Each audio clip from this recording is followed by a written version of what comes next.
It's time to get down to business. BBC iPlayer. At Solent Sport for all the breaking news and team news from across Hampshire, Dorset and the Isle of Wight. BBC Radio Solent Sport.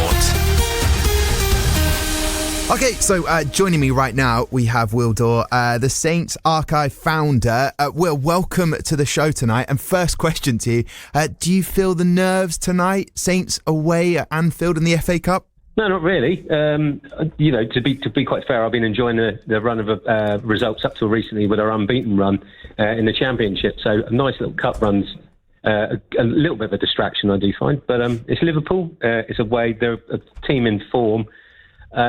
It'd just be nice to show up and put the effort in tonight, I believe. So I'm not nervous. No. Oh, good. Well, you're not nervous. I am a little bit, but then I think sometimes a good cup distraction is just what we need. Like, forget about the Championship. It hasn't been going as well as we wanted in the last 4 games, this kind of change of form. So actually, just let's go to Anfield. Let's see what a Premier League team's all about again. And maybe that'll inspire the players for the run-in. But I mean, I've got you on here because you are part of Saints Archive, the founder. I'm right in thinking 6 years it's been going? Yeah, so our birthday was 6 years back in January this year. We set it up primarily because I think I walked out St Mary's after a particularly poor result. And I thought, what better way to cheer myself up than set up an organisation that reminisces of the good days. And here we are.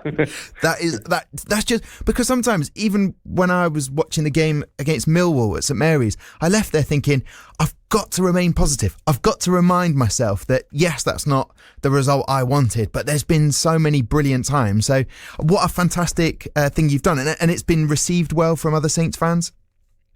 Yeah, totally. I mean, so in the 6 years we've been running, we now, particularly in our Facebook group, have 8,500 Saints supporters as members who fully buy into the history and nostalgia and sharing all their sort of memorabilia that they've got personally in their own mini archives, I suppose, at home. And, we've also got even around about 50 plus former ex-Saints players in the group as well who enjoy kicking back and chatting to the fans sort of thing. Oh, I love that because later on tonight we'll have Jason Dodd on. You never know with these things because, as ex-players, they don't always necessarily pick up their phone. Adam Blackmore will testify on that with our podcast, Saints and Sinners. But out of those 50 plus players, there's quite a few that have taken part in a match against Liverpool. And if I'm right in thinking, Saints going to Anfield isn't always a lucrative endeavour for the Saints, is it? No, not at all. I looked back on the stats earlier on a particular website called 11 versus 11, which I do use a lot for the Saints Archive. And in particular, the last time I believe we played them in the Cup at Anfield was in 1990, and we lost 3-0 to them. So Okay. The goals came from Steve Nicol, Peter Beardsley and Ian Rush. And that was when, unfortunately, it was a match that was managed by the late, great Chris Nicol, and unfortunately passed away recently. Of course. And I suppose we should touch on that. What a player, what a servant at Southampton, and a big loss. And I think those moments where players, inevitability that will pass away, and when fans get together and reminisce about those good times. Did you ever get to see Chris play? No, I didn't, but I was very, very lucky as the founder of Saints Archive to have been involved in the last couple of years with raising money to help go towards his, I wouldn't say directly towards Chris's care, but towards needs that he needed, obviously was what he was suffering with. And we had a charity match at Totton last summer, ex-Saints versus a Saints Archive 11, and a lot of money was raised, and Chris thoroughly enjoyed his day out, and it was lovely to do that for him and his family. So just to get to know him on the personal level was a huge honour, and it has affected a lot of the Saints Archive members, in particularly a gentleman called Gary Ford, who cared for him in his last couple of years, became really good pals with him. So I'm glad we got there to chat today, because I really wanted to pass on my personal thanks to Gary for all that he'd done for Chris in those last couple of years, and I'm sure Chris's family would reflect the same feelings for him. Well, thank you very much for doing that, Will. I mean, I saw messages from Alan Shearer, Matt Letitia, talking about how dearly they remember Chris Nicol and some of those amazing moments at the Saints. So bearing that in mind and looking at this fixture, you're confident about tonight in the Cup, but you go back to 1990 in the FA Cup, not so successful that night. But have there been some famous wins that we can hold on to as fans tonight? Yes, well, we can look over to the League Cup as recent as January 2017, which we all fondly remember the second leg, particularly at Anfield. A game which I don't think we had a great deal of possession, but we had a game plan. And the beautiful thing about it was unfortunately, I didn't make it to the game because I was working, but I did watch it on TV. And I must admit, I got excited when the moment I saw Josh Sims charge up the pitch. I knew something special was going to happen. And to see Shane Long put that goal in and just... I will admit, my neighbours to this day still bring up the fact that I brought the house down literally that day.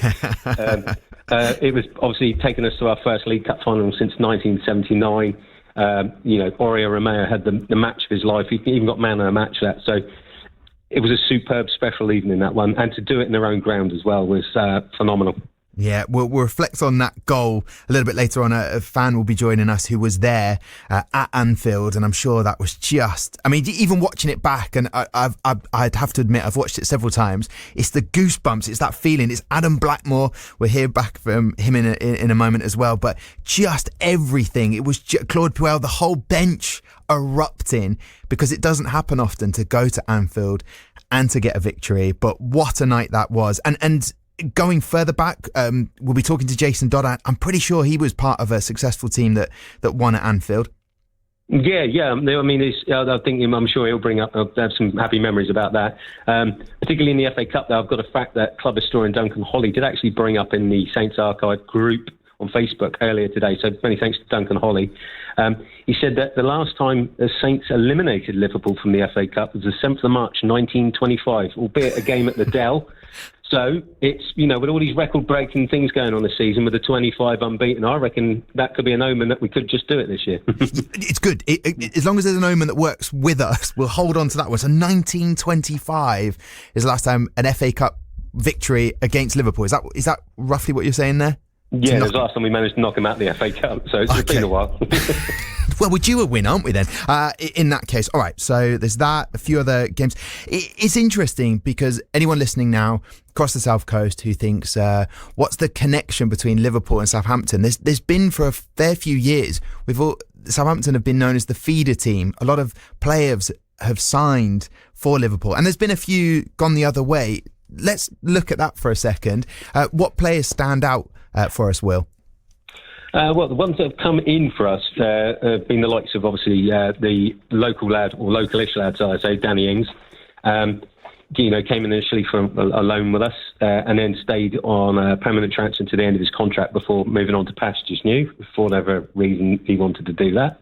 Apparently it was Europe. Europe was the calling, but and I suppose Europe on the bench. Yeah, Europe on the bench. But it did. Technically, to be fair to Danny, I don't know why I need to defend him in any way, shape, or form. I know you weren't attacking him in the slightest. But it's interesting.